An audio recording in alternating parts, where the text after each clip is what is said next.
building a better Bay Area, moving forward, finding solutions. This is ABC7 News. Hi there, I'm Kristen Z. You're watching Getting Answers live on ABC7, Hulu Live, and wherever you stream. We ask experts your questions every day at 3 to get answers for you in real time. Today, we'll talk with a travel expert with a lot of questions coming up as the Omicron variant surges. But first, Omicron once again is our lead story with Christmas just a few days away. Joining us now to talk about COVID-19 and answer all your questions, new antivirals and all, ABC7 News special correspondent, Dr. Alok Patel. Dr. Patel, great to see you. Kristen, it's good to see you as well. We're matching, kind of. We are. Yeah, no, we're, simpatico in that way. But I'm so glad you're here because we have so many questions, a lot of new developments. But let's start with, two truths and a lie. All right, Kristen, you and everyone else out there knows the drill. Tell me which one of these is not true. Is it A? SF.gov reports there are 36 total COVID-19 hospitalizations, this is in San Francisco, as of December 19th. Or is it B, 2 preprint studies came out this week suggesting Omicron causes less severe disease than Delta? Or is it C, according to the CDC, the best time to rapid test for Omicron is the day before a gathering, something that is on a lot of people's minds. Which one of these is not true? Okay, I'm going to ask my director to kindly leave those choices up there. Meantime, viewers on Facebook Live, please go ahead and help me answer this very challenging 2 truths and a lie. Dr. Patel, I do know that B is true. I read the outlines of those 2 studies, so it's either A or C. I think San Francisco's hospitalization from COVID is lower than 36.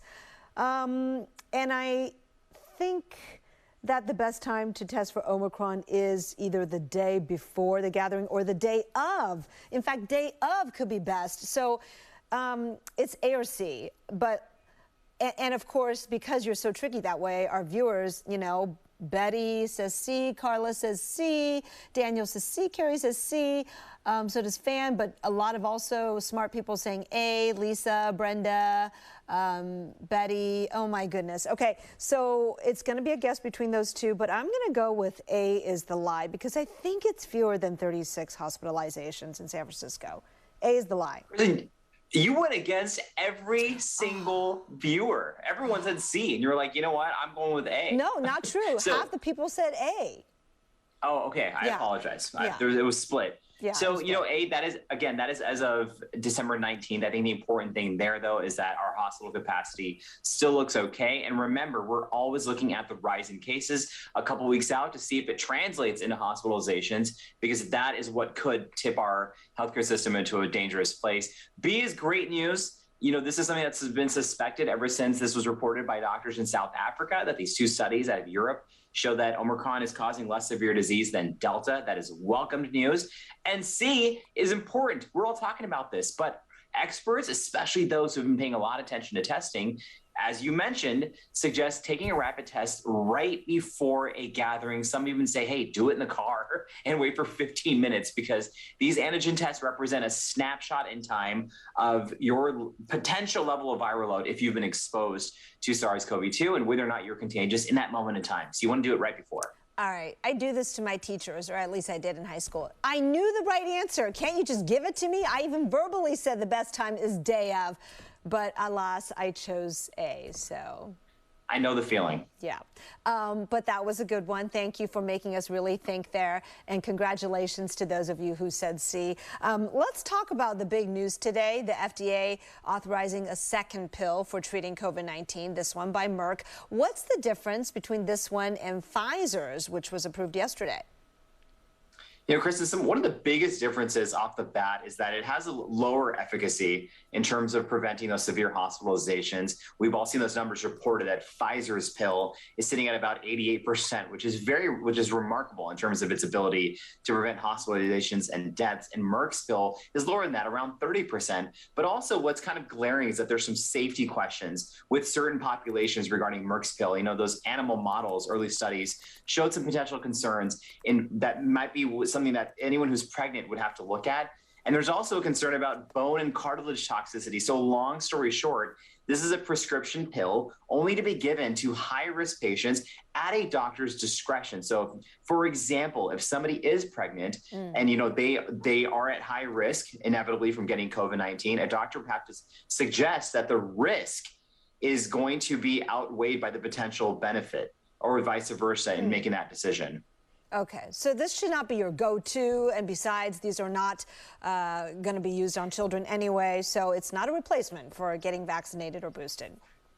Not at all, and it should not be taken that way, and everyone I've heard speak about this has been very clear that the whole point of vaccines, the whole point of layer protection, is to prevent getting symptomatic COVID-19 in the first place. And a lot of this is going to come down to supply as well regarding Pfizer and Merck. I think anyone who is eligible or who needs to get one of these pills is probably going to choose Pfizer's pill, but it's going to come down to a doctor's discretion and also what the supply looks like. Right, right. And besides, I mean, the supply will be probably too late for most of the Omicron wave, right? So, all right, folks, that's important to keep in mind. I do want to ask you, when do you think the Omicron wave will peak here in California, if what happened in South Africa is any indication? Well, models suggest that this is going to happen in January, is that it's going to peak. And I suspect that our numbers are lagging what we've actually been reporting and what we've been seeing, like what the true community spread looks like. I was seeing some reports out of these labs in Stanford saying that of all the new tests that have come back positive, over 70% are being sequenced right now for Omicron. And remember, this isn't necessarily correlating with this huge rise in hospitalizations. And so that peak may happen in January, may happen earlier. One thing that did happen earlier was Omicron becoming the dominant strain and spreading to all 50 states. I feel like just yesterday, we were talking about the first reported cases. Well, can I ask you this? Is our healthcare system locally here in the Bay Area anywhere close to being overrun? I mean, any reason to think that could happen here in the Bay Area? It could happen here, but here's a very important thing that people need to understand. Our healthcare system is stretched thin in general, and it isn't necessarily because of Omicron or because of COVID-19.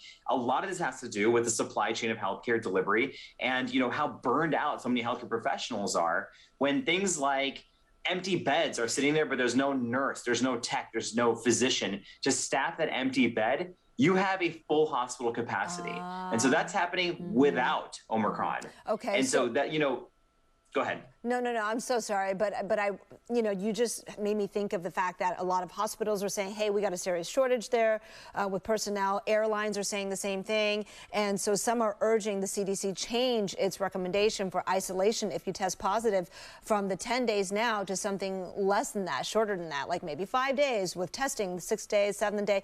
What is your thought on that? Can that be done safely, and do you agree with it? It can be done safely, and I think it's important that this is visited quickly, because if we have a large outbreak of Omicron and you are all of a sudden removing a bunch of employees from an institution, whether it be an airline or a hospital or a business, and everyone's home and they're vaccinated and asymptomatic, it doesn't make a lot of sense. So I wonder if there's something we can do either in terms of shortening that period or probably a test to stay approach so that we can still have people working. So remember, we're all wearing N95s when we're in potential exposures in the hospital. So can you put all these levels of protection together and make sure that we have enough people to take care of anyone who may need it? Sheesh. Okay, we're going to take a short break on the air. John, you asked a great question about which is the best shot to get. I have other questions of my own and another round of 2 lies and a truth. Oh, wait, no, it's 2 truths and a lie. We'll do that when we come. Flipping it around. That's right, when we come right back. Dr. Patel, actually, let's do John's question now. What's the best shot to get? John, I don't know if this means you've already had the 2 and you're looking for a booster, or if you haven't gotten anything yet and are just now considering your first vaccination shot. But Dr. Patel, why don't you take that? I would say off the bat, you're going to go Moderna or Pfizer are probably the 2. And if you have not yet been vaccinated, and if you haven't been vaccinated, I commend you for asking this question. So it tells me you're taking a step towards getting your shot. Now, if it comes to the booster, sure, those early studies regarding antibody levels looked really promising with respect to Moderna, but I think the net effect is going to be pretty much the same if you get Pfizer or Moderna. Mixing and matching is also recommended. If you got Johnson & Johnson, it's important to try to go out and try to get an mRNA booster, whether it be Pfizer or Moderna. But at the end of the day, getting fully vaccinated is what you want to go for. Okay. Hey, I want to talk about testing. Look, you know, some countries make it either free or practically free. Our administration is now starting to want to send them out and support at least schools or places with at-home tests. But let's say for the holidays, let's say you want to, you know, do some testing, but let's say you only have one kit or two. How can you maximize that or stretch your home test? I mean, you want to do it right and not waste it. You do, and you're not going to be able to stretch that one test into multiple tests or with multiple people just to get that off the bat. There's no way to do that. I was actually hoping you'd say that could be smart to kind of share. No, don't do that. Okay. Yeah, you can't. I mean, okay. I have a couple tests here I could show people, but you can't actually do multiple tests. There's one test strip that goes into a solution, and that'll test hopefully negative or positive. You want to test right before this potential gathering. Let's say you have no tests, and you have to have an open conversation with people about their level of exposure, the vaccination status. Remember, masks are a good thing. So is ventilation. So are air purifiers. So is distancing. So is having multiple small events. So is canceling things if you have to. And that's okay if that's what you decide to do. All right, Dr. Patel, coming back in 5 seconds, and I will redeem myself in this round of Two Truths.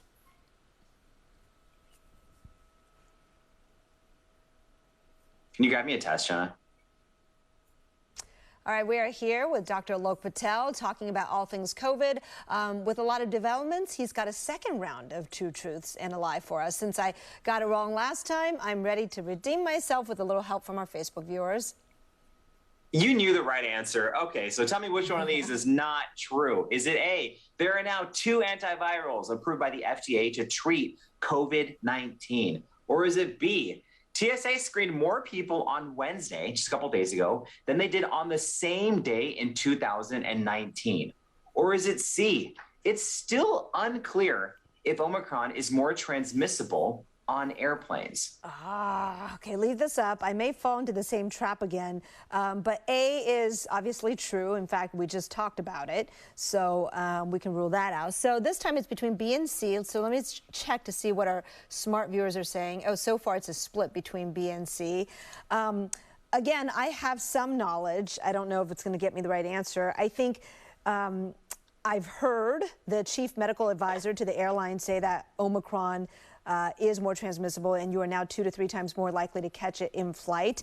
However, I know the data isn't fully clear, but I think it doesn't sound right to me to say the TSA screened more people on Wednesday. I guess, do you mean yesterday? I guess yesterday was Wednesday, than they did in 2019. I want to say it was 90%, so close to what they did on the same day in 2019, not more.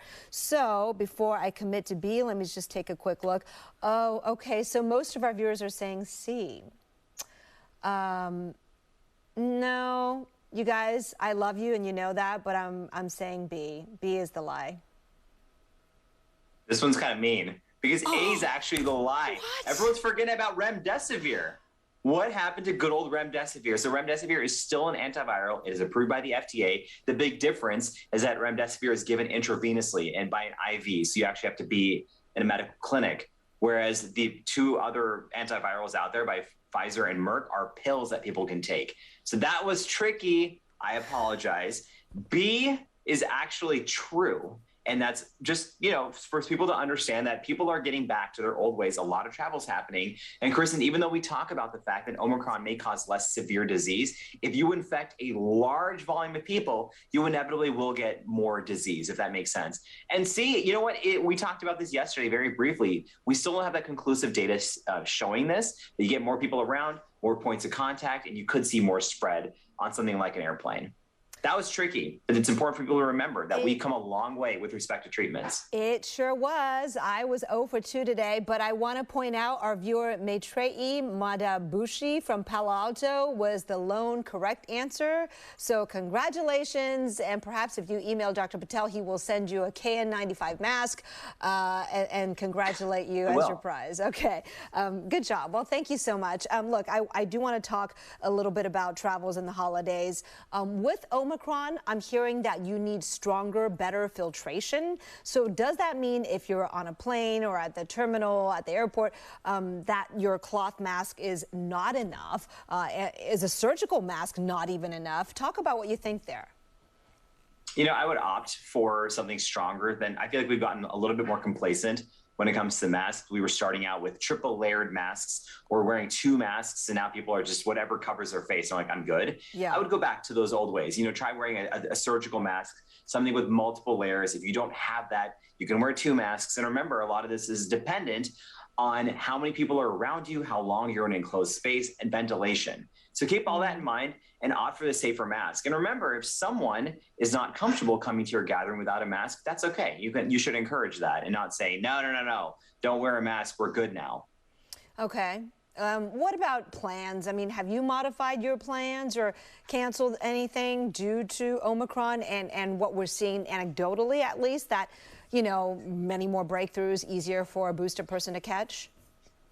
So I'm going to be completely candid. I have not really canceled my plans. Now I put that asterisk in there really because the one thing that we did do is we had a really big conversation with anyone we were meeting with about vaccination status, level of risk, and all that. We have family coming over this weekend, and guess what? We've got these home tests that we went out and picked up, and we're all going to rapid antigen test the day of just to make sure.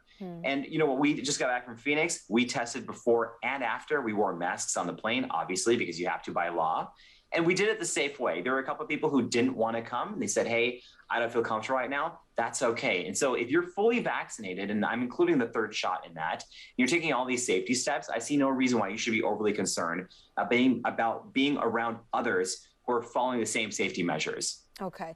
Look, Dr. Patel, I saw Moderna's chief medical officer today on one of the networks, and he said several things I found interesting. I don't think we have time to go through them all, but I did want to get your take on this. He said that their vaccine efficacy versus Omicron seems to wane just 3 months after the 2nd shot. That is sooner than I thought. I mean, what does that suggest to you?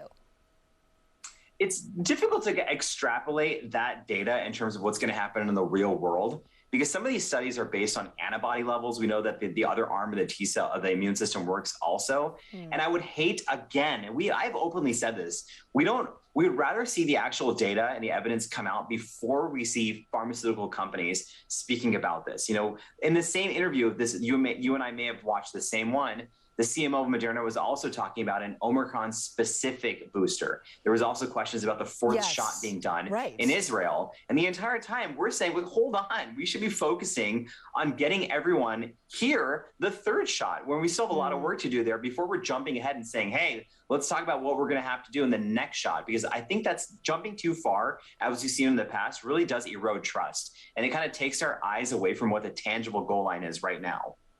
All right. Always great talking with you, Dr. Alok Patel. Thank you so much, and happy holidays to you, and have a very safe break. Hope you get a little rest. Happy holidays and happy New Year to you as well, Kristen. Here's to a much better 2022. Sounds good. All right, take care. When we come back, we'll talk to a travel expert, as flying is certainly a hot topic as the Omicron variant surges. We'll be right back. All right, everybody, congratulations to those of you who got, one or both of those rounds correct. I was wrong on both counts today. I don't think I've been 0 for 2 for a long time. So those are good ones. Thanks for your questions. I know, Tahoe snow. Okay, yeah, enjoy this lovely picture of snow in Tahoe. And we'll be back with another interesting interview, especially if you are flying or know someone who is flying.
All right, it's been nearly 2 years since we could travel comfortably without worries of disease. And despite Omicron surging, people are forging ahead with travel plans. Joining us to talk about all things travel is expert Orlando Willis from Scott's Cheap Flights. Good afternoon, Orlando. Thanks for joining us.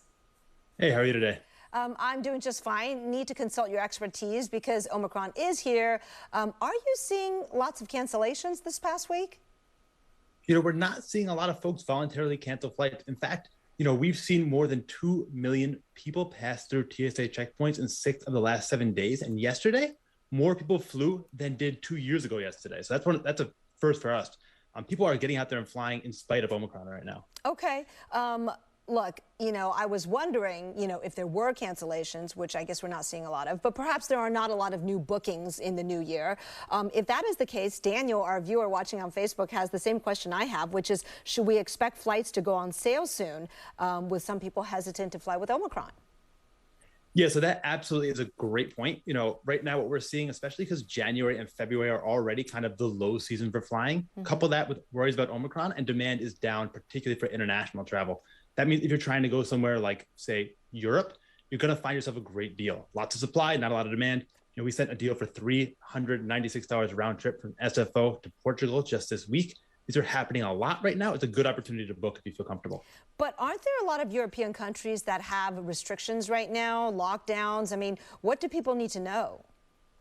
I think the biggest thing you have to do if you're traveling, make sure, first of all, you book a flight with waived change fees.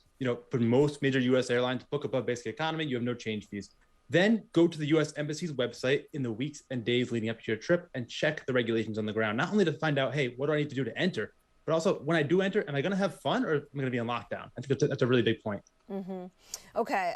If you booked a few months ago, right, should you go back right now to see if prices have perhaps been lowered due to any Omicron hesitancy? And if they are, what can you do? Can you get back any of it? That is a wonderful, savvy point. If you did book a flight with waived change fees, and many, many folks did, as long as you didn't book basic economy fares, yeah, take a look at prices now, because you can generally take the value of that flight into a voucher to be used on a different flight. So say you booked it for $500, you see it's $396 now, take that voucher, book the new ticket, save yourself $100. It's a great thing to do it. Then you have that extra money kind of in your pocket to book a future trip. Ah, clever, clever. I want to ask you if you think generally in this age of COVID, it's advisable to always buy insurance, travel insurance? People ask about travel insurance all the time, and the travel insurance industry is having, kind of a boom right now. But you have to be really careful. Read the fine print. When you go to click through on your flight, for example, you'll see a recommended travel insurance agency, and you can just tick a box and buy it. But read that fine print, because very often canceling voluntarily because of COVID concerns is not covered explicitly. So you really want to make sure you understand what your policy is and whether it's going to be worth its weight for you. I see. So for example, if I'm just like, ooh, cases are rising at my destination, I'm not comfortable going anymore, you generally won't get your money back, right? That's not usually covered. With those boilerplate plans, yeah, but you can find plans that are made specifically for COVID or a cancel for any reason plan. So you have to do your research ahead of time to make sure you get one that covers you. What if you get sick? Is that generally covered? Like if you test positive? No, if you test positive for COVID in general, yeah, what's going to happen, the airlines will work with you. So they'll change your date, they'll push your flight down the road. They're not going to force you to get onto that plane or forfeit your ticket. But a refund is not going to come your way unless you booked, again, an insurance policy that explicitly had, we do cover things in case of a pandemic. It always was in there. Acts of God and pandemics aren't covered. We didn't think we'd have to deal with any of those things. And now here we are dealing with a pandemic, which is a loophole. Yeah. Look, I'm sure you've heard some congressional representatives are urging the FAA to require that passengers have proof of vaccination or a negative test in order to fly domestically. That's, of course, something that Hawaii's been doing for over a year. Do you think that's a good idea? I'm not opposed to it at all. I've traveled myself in Europe where you have to show proof of a negative test or vaccination to do a whole lot of activities, and things kind of go along pretty swimmingly. Folks just figure it out. They have a QR code. It's pretty easy to do it. I could see there being tumult here because, this is the US. We don't like being told what to do. But I think logistically, it's a solid idea, but I don't know if it would ever pass muster. I see. And as you follow industry trends, I want to ask you if you know of outbreaks that have been traced to flights, because we did hear that chief medical advisor to the airline saying, hey, with Omicron, risk of infection on flight is actually 2 to 3 times possibly higher. But do we know of actual outbreaks? No, we really don't. When Omicron news first broke, we did find that a lot of folks coming up to Europe from South Africa, a lot of people on the plane tested positive, but we can't attribute that to what happened on the plane. We're not really sure what was going on in those circumstances. Throughout the pandemic, we found that, although folks are nervous about flying, there's been a lot of rules about flying. In general, it's a masked area. Now these days, crews are vaccinated. We're not seeing kind of mass spread on planes right now. So that is something to keep in mind as you're on that plane. There aren't a lot of places, if you're an American right now, where you have to wear a mask. The plane is one of them. So you're actually a little bit safer than in a lot of other circumstances. All right. Look, but what are good ways to keep yourself safe, like at the airport waiting for your flight and once you board? Can you give us some generally accepted best practices? I mean, one that I heard was, turn on that air vent and point it at you and blast it on high. So that's one thing I've heard. I think keeping the air moving is a good idea always. I'd say also get yourself a comfortable mask, a mask you really like. I like a surgical mask because you're going to be sitting in it for 2, 3, 4, 8 hours, depending on how long your flight is. If it's uncomfortable, you're more likely to, adjust it more often, touch it more often, take it off more often, to eat or drink. If you have one you're comfortable with, you're more likely to keep it on. Consider doubling up. That's a good idea as well. And the last thing I'd say is, in the airport in particular, we've all kind of, it's the holiday madness. We're busy. We're trapped. We've all kind of forgotten our manners. We've gotten a little closer to each other again. Observe social distancing. Do what you were doing 12 months ago, 18 months ago. The pandemic's still happening. Give people a little bit of room. It can really go a long way. All right. And look, with, travel volume back to pre-pandemic levels generally, what can travelers do to have a quicker, more hassle-free experience? For example, would you say, get clear, get the TSA pre-check, do the club thing? What are some good things to do? Yeah, lines are really long right now for a lot of reasons. If you're traveling internationally, the airline staff is the one who's checking all that COVID documentation. So that check-in line is going to be a beast to deal with. We've all had to deal with it so far if we've traveled. So one thing I'd say is, hey, check your flight status early. Make sure that you are showing up at the right time for your flight. These things are moving around all the time. Don't check a bag if you don't have to. One fewer line to stand in, one fewer way where something might get delayed or thrown off for you. And then dot your T's, cross your T's, dot your I's. Make sure you do all your homework on documentation. You want to have extra documentation on hand. Thank you, Willis. Let's continue this conversation on Facebook Live. We'll be right back. All right, we have a couple minutes to finish here on Facebook Live. We are off air. I would like to know, where are the popular destinations this holiday season? Where are people going? So most Americans are flying domestically still. Folks are going down to Vegas. It's a big hot spot. New York is now a hot spot. People are going back to cities again in spite of new rules. Internationally, it's short haul international stuff down to Cabo, down to Cancun. Mexico is having a big boom day. They let Americans in without much documentation, and Americans are going in and they're enjoying the beach. Anything we need to know as Americans coming back into the U.S. if we went to Mexico? Yeah, if you go anywhere internationally now, you need a negative test within 1 day of coming back, not 24 hours, 1 calendar day. So it gives you a little bit more time generally. And so you want to make sure that you're ready for that. A lot of at-home test kits, if you have a licensed professional, if you're doing it online and someone watches you do it, will be accepted. So you could take one, put it in your suitcase, do it in the hotel room. That can really help you out. Oh, so I do not have to be in Cabo looking for a place to go? Because that kind of ruins your vacation. Exactly. I mean, talking about Cabo, talking about beach resort towns, those places generally have a lot of readily available testing, but still, you don't want to go off and do that. So if you can be smart, get yourself an at-home test kit, do it in your hotel room in the morning, cross your fingers for a negative result, and then be on your way. Okay, and they do accept that. They definitely accept that.